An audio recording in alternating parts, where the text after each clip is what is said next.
continuamos aquí en Proeconomía y Finanzas. Llegó el momento de saludar a nuestro entrevistado de la fecha. Estamos en comunicación a través de la plataforma Zoom con Humberto Colmán, miembro del directorio del Banco Central del Paraguay. Doctor, ¿cómo le va? Muchísimas gracias por participar de Proeconomía y Finanzas. Hola, es un gusto participar de vuelta en el programa. Un saludo muy cordial a toda la audiencia también. Doctor, le queríamos consultar. El Banco Central del Paraguay recientemente publicó su último informe de política monetaria. A través de este informe se realizan las actualizaciones de los cálculos del Producto Interno Bruto y también de la inflación. Primeramente, en Sí. cuanto al Producto Interno Bruto, doctor, el Banco Central mantuvo su estimación de crecimiento. ¿En qué se basa esto, doctor, teniendo en cuenta que en los primeros meses se tuvieron resultados muy positivos? Algunos hablaban de algún sesgo al alza, sin embargo, el Banco Central mantiene todavía su estimación. Sí, efectivamente, se mantuvo la proyección del 4,5% de crecimiento para este año. Sin embargo, hubo recomposiciones en cuanto al crecimiento sectorial. Sabemos ya que este año va a ser un año movido en cuanto al crecimiento económico impulsado por el sector agrícola, con una recuperación luego del año de sequía, una recuperación importante que llevaría a la agricultura a un crecimiento del orden del 30% y al sector primario alrededor del 20%, ¿verdad? Eso es de alguna manera contrarrestado y quizás por eso digamos que se mantiene ese 4,5 por algunos sectores, es contrarrestado por algunos sectores que muestran una menor dinámica, inclusive variaciones negativas, como el caso del sector de construcción, que registraría una caída este año de acuerdo a la estimación que hace el Banco Central.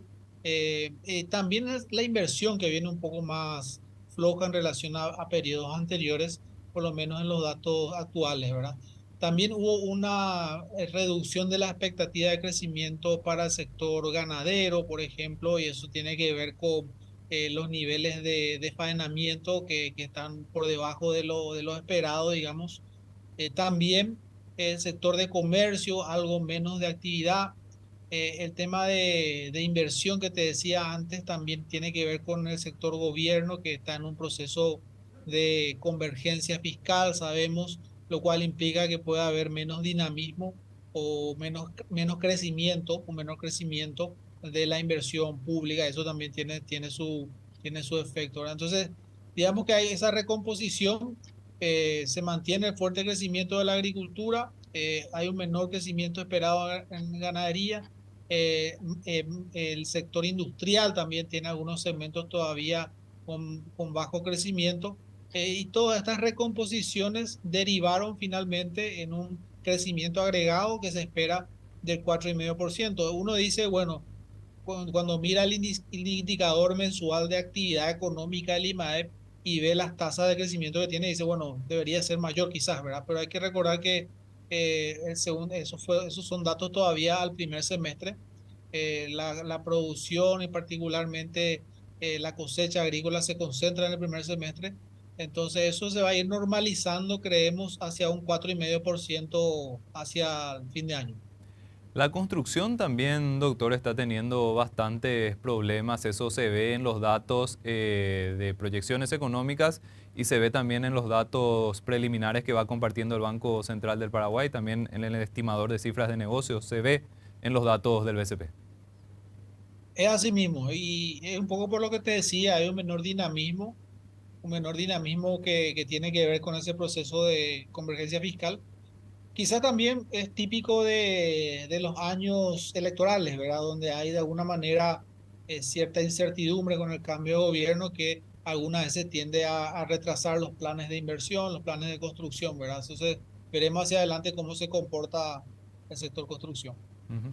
Doctor, teniendo en cuenta esta proyección de crecimiento de 4,5%, esto quiere decir que en líneas generales se prevé un ritmo económico bastante estable de acá al cierre del año, es decir, va a haber movimiento, va a haber actividad y bueno, los motores probablemente en el primer semestre el agro fue sumamente importante y otros podrían ir incorporándose en la segunda mitad.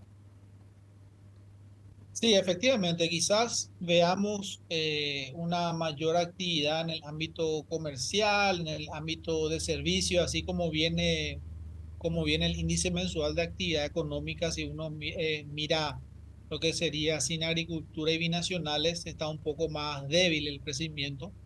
Entonces, este 4,5 implica para esos sectores probablemente que tengamos que tener más actividad y más movimiento en este segundo semestre y hacia fin de año, como bien lo señalas. Eso se ratifica también, doctor, con los indicadores de, por ejemplo, el índice de confianza del consumidor, el estimador de cifras de negocios, que muestran niveles positivos, ¿verdad? Y esto ratifica también esas proyecciones de crecimiento económico para este año.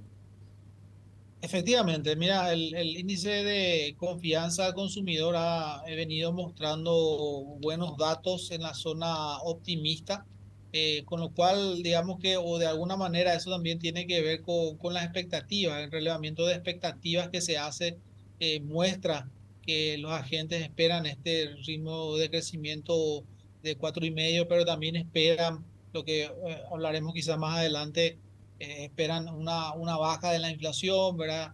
Así que todo eso configura un escenario favorable para el crecimiento, para las inversiones que quizás este segundo semestre veamos entonces mayor actividad, como ya decía. Y precisamente, doctor, en cuanto a la inflación, el Banco Central del Paraguay sí realizó un ajuste a la baja en su proyección para el cierre del año 2023 y mantuvo los otros cálculos con relación al IPOM anterior. Doctor, ¿cuáles son los argumentos en los cuales se basan estos ajustes por parte de la banca matriz? Principalmente diría que son los datos observados y hay que recordar que en la última medición de inflación ya estábamos prácticamente en un interanual de 4,2%, ya muy cerca, alineado con la meta. Así que eso es principalmente el factor, digamos que sorpresas positivas por el lado de la inflación de alimentos, es algo que está pasando en todo el mundo. Si miras el índice de precio de alimentos de la FAO, de Naciones Unidas, hay una baja importante. Si miras los índices de precio de alimentos en la región, también se está viendo eso. Y aquí empezamos a ver eso con algún mes de deflación en alimentos. Así que eso es un factor que explica el porqué de esa baja de la proyección, que baja también un poco, ¿verdad? De 4,5, 4,5 a 4,1. Esto es una muy buena noticia en términos de que ya está prácticamente dentro de lo que es la meta oficial del 4%. Esto ya va ratificando de que este año inclusive vamos a estar ya muy cerca de lo que es la meta y bueno, el año que viene se proyecta un mejor escenario con más control inclusive, doctor. Sí, lo que sería la previsión para un año adelante, las expectativas para un año adelante, todas están alineadas ya con el 4%. Hay que decir también que todavía hay riesgos que pueden desviarnos de este escenario. El caso particular de la evolución del dólar a nivel internacional, lo que está pasando actualmente con el precio del petróleo, que registró una suba importante en los últimos 30 días. Eh, y también hay que decir que en nuestra medición particular hay algunas medidas de tendencia inflacionaria que todavía se mantienen relativamente altas, ¿verdad? Como la inflación subyacente, que excluye algunos ítems volátiles de la canasta, que todavía está alrededor del 5,5, a una medida cerca del 6%. Entonces son factores de riesgo que eventualmente se trasladan hacia el índice de precio general y podría eventualmente desviar de esa trayectoria. Y esto, doctor, ¿cómo va impactando, para decirlo nada más, dentro de lo que es el día a día de la gente en el sentido de que se prevé una inflación más en torno a la meta del Banco Central, pero bueno, tenemos que reconocer de que el bolsillo de la gente se vio sumamente impactado durante los últimos años y que en muchos casos tenemos todavía precios elevados, ¿verdad? Siempre lo decimos, que la inflación se vaya moderando o reduciendo no quiere decir que los precios bajen. Totalmente, y es muy importante el punto porque muchas veces se tiende a confundir, ¿verdad? La inflación tiene que ver con el ritmo al cual están cambiando los precios, de la variación de los precios. Que baje la inflación implica que el ritmo de suba de los precios está disminuyendo, pero quizás siguen subiendo. Solamente veríamos una disminución efectiva de precios cuando tengamos algunos meses quizás de deflación, como ya está pasando en el caso de los alimentos. Los relevamientos que se hacen de precios en el mercado ya muestran en los mercados de abasto grandes, muestra ya una disminución en ítems de la canasta básica. Y bueno, esperamos que eso se vaya materializando a nivel general más hacia adelante con una menor inflación, y de esa manera recuperar el poder adquisitivo de la gente. El cálculo de 4,1%, doctor, implica que en esta segunda mitad del año probablemente vamos a estar transitando meses de relativamente baja inflación, es decir, números mucho más normales, entre comillas, a los que estábamos acostumbrados antes de todo este periodo de alta inflación.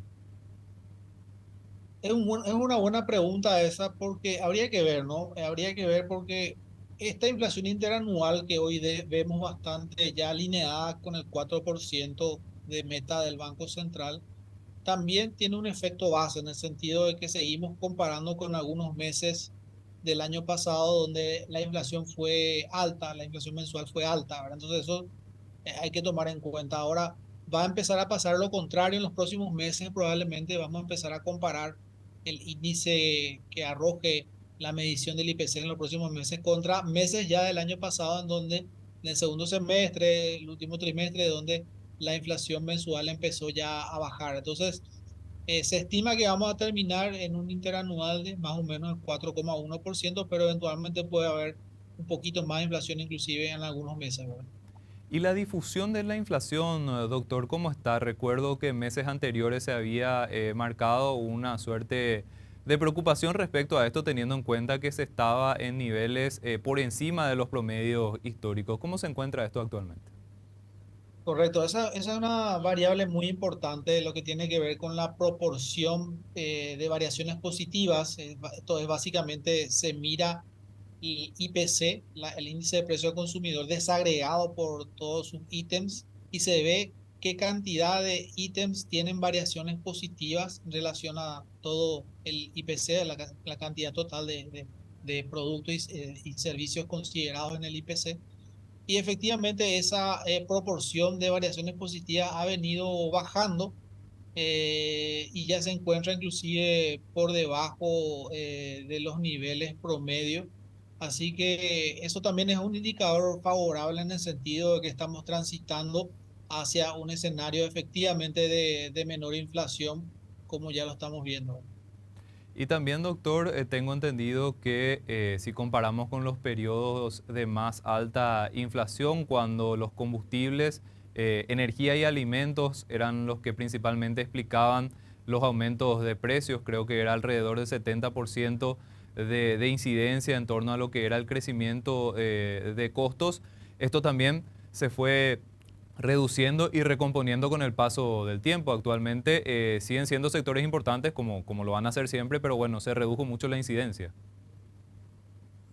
Es así mismo, ¿verdad? Es así mismo. Entonces, como te decía, es una variable que muestra, digamos, una evolución favorable en el sentido de que la inflación efectivamente está perdiendo fuerza, y que esas expectativas de una menor y proyección de una menor inflación podrían efectivamente ya ir consolidándose.